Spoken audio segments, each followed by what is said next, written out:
The past week, my phone has been ringing nonstop from my white friends, checking in to say, hey, Kat, how you doing?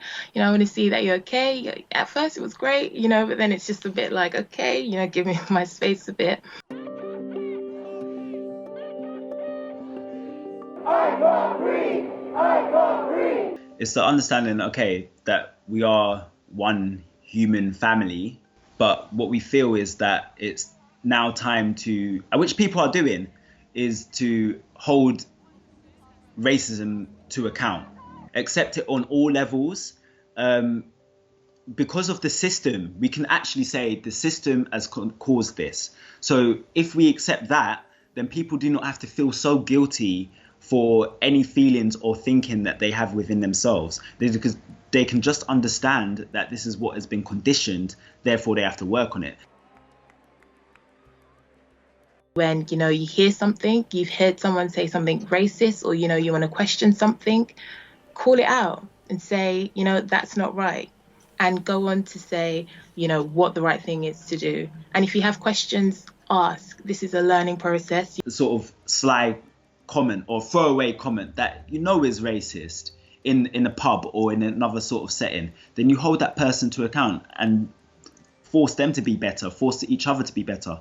Then we can see the actions of true allies come to fruition. Come out to the protest, peaceful protesting. We've got, a huge amount of people coming out in droves because of that horrific image of George Floyd. And they just really want to show they are impassioned by it.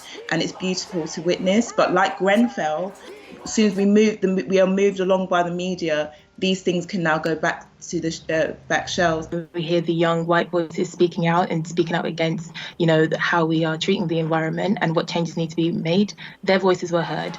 The fact that we have their voices now for the Black Lives Matter movement means that we will be listened to this time. The Hyde Park gathering, when I lent my megaphone to John Boyega. I realised the first time you were reminded that you were black.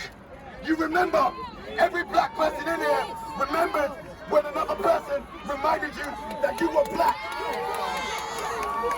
There was a feeling of euphoria that the black and white youth of Britain, after being slagged off for being only interested in silly photographs on Instagram, was showing that far from it. This is a very political generation, actually that is more politically sophisticated than that of the 1960s. And so that augurs well for the future of this movement and its longevity. It goes beyond the black square that people have posted on their Instagram for Black Out Tuesday. It goes beyond for making that one-off donation to say, oh, I've done my bit. And it goes beyond to just checking up on your black friend that one time to see if they were right. It goes on to saying, what am I generally going to do to make a change? Don't deny anymore what people are saying to you. So when people, this whole kind of notion of the race card and all of this kind of stuff, that has all got to be packed away, because a whole group of people are saying to you they feel these things, meaning it is real. Once people clock that within themselves, so I've prejudiced this person based on their African name, I need to rearrange that in my mind and actually give this person a chance.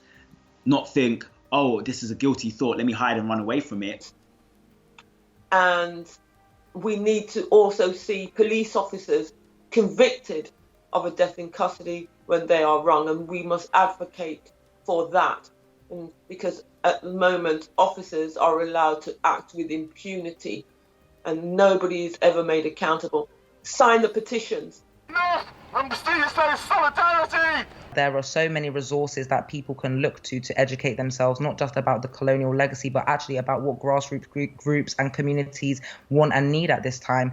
Forefront, just as one example, we've created resources on our website. We have articles, we have book recommendations, we have reports, we have videos, all of which people can access for free. There's people creating easy ways to kind of swallow and understand these problems as well, like just short videos and stuff that you can teach your children with. Make sure you reach your children quite early and say, look, this is not the world we are going to create for the future. We're doing something else. We recognise everyone's contribution to society, and we are going to stand up with our Black brothers and sisters as human to human. It appears that the British public is much more willing to come out to support racial justice in America than it is to come out to support racial justice on its doorstep. And so I think part of that education process is really understanding what has happened in the UK. There is the United Friends and Family campaign, there's Inquest, there's Forward Forever. These are dedicated groups around deaths in custody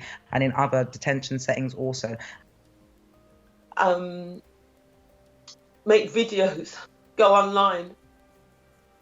We don't know the answers yet, but educate yourselves, read about our history, find out why we say Black Lives Matter, because I think some people are still confused when we say that, because they think that when we say that it is because we do not believe that white lives matter. Nobody didn't say that white lives don't matter.